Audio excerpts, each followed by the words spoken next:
On the 10th anniversary of Temblor's founding, I wanted to represent the 12 members of the Temblor team in telling you how we got started, what we've accomplished, and where we're headed. My wife supported the building of a school in a remote Kenyan region for politically displaced people. And when in the final building of the school, my wife asked me if I wanted to accompany her in opening the school, and I said sure. And when we came up to this beautiful traditional schoolhouse, amid incredible gratitude from the villagers, I saw that the school was built on a scarp. And I thought, oh my gosh, could this be a fault scarp? And as I investigated, I saw that it was, and it could easily have produced an earthquake that could kill or harm these children if that fault moved.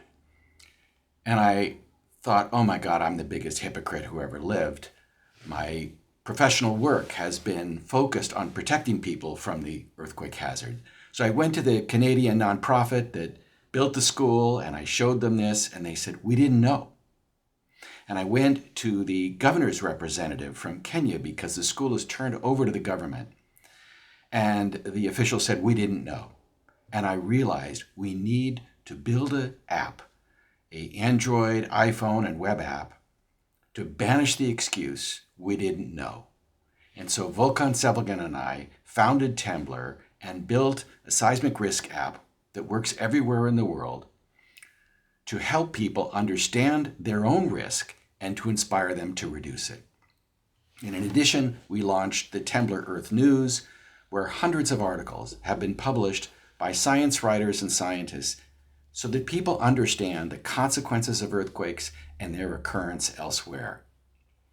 Now, for in our commercial mission, what we do is provide seismic risk models to the insurance industry and the financial industry, because unless you understand the risk and the consequences of earthquakes, you can't provide earthquake insurance or any kind of financial risk transfer to help reduce the toll of seismic damage. And for that purpose, we have built the only globally consistent seismic occurrence model in the world, which has been under independent test for 10 years now and has outperformed its competitors.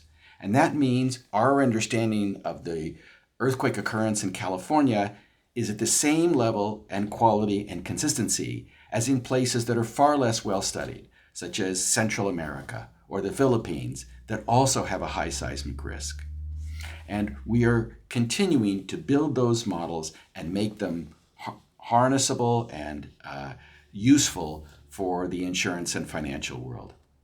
Now I want to close with something that's happened very recently that's very important to us.